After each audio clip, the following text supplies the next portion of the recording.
François Jarry, bonjour. Bonjour. Vous venez de conduire une étude sur les facteurs de performance, les leviers de performance dans les entreprises. Alors, quelles en sont les grandes conclusions ? Les quelques 50 dirigeants qu'on a rencontrés à cette occasion ont insisté sur deux éléments clés qui font aujourd'hui la performance de leur entreprise. Le premier, c'est la capacité à donner du sens au projet de l'entreprise et à faire partager ce sens par l'ensemble des collaborateurs. Le deuxième, c'est la capacité à développer des coopérations tant en interne de l'entreprise, entre les métiers, les différentes structures de l'organisation, qu'en externe avec des partenaires, des sous-traitants, des fournisseurs. Quand on creuse ces deux éléments, on s'aperçoit finalement qu'ils recouvrent une réalité assez similaire, assez commune.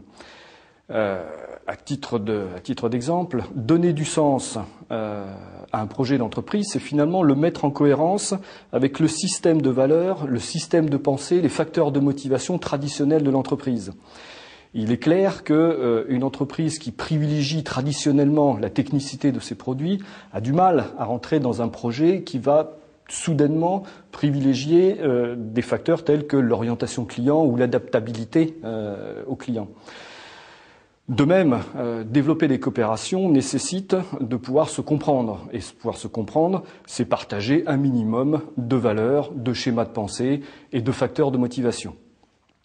Il est clair que des gens qui sont très orientés sur l'économie financière ont du mal à se parler, à se comprendre avec des gens qui sont très orientés sur, là aussi, la technique ou l'innovation. Simplement, ils ne se comprennent pas. Donc tous ces facteurs, système de valeurs, facteurs de motivation, schéma de pensée, constituent finalement des fondements assez profonds du fonctionnement d'une entreprise et on pourrait oser les appeler l'ADN de l'entreprise. C'est-à-dire quelque chose qui est assez profondément enfoui, qui est souvent mal exprimé, non formalisé et souvent non conscient, mais qui finalement constitue les fondements de l'action de l'entreprise et finalement est représentative de sa dynamique de fonctionnement. Pourquoi ces problématiques d'ADN sont-elles cruciales aujourd'hui ?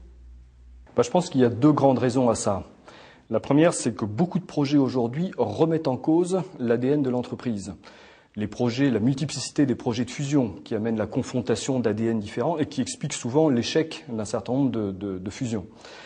L'internationalisation ou la globalisation des entreprises qui nécessitent d'aller se confronter à des ADN de cultures différentes, de modes d'éducation différents. Et puis l'évolution des technologies, des marchés qui ont un impact aussi fort sur l'ADN des entreprises.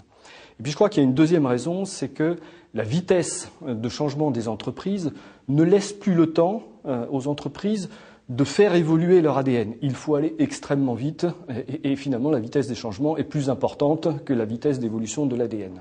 Finalement, on peut dire que les entreprises les plus performantes sont vraisemblablement les entreprises qui ont un ADN dont les caractéristiques sont très adaptables, très ouverts sur l'extérieur de l'entreprise. Et puis, ce sont les entreprises qui se préoccupent de l'évolution de leur ADN et prennent le sujet à bras-le-corps et investissent du temps, de l'énergie pour résoudre ces problématiques d'évolution de l'ADN et traiter le sujet. François Jarry, merci. Merci.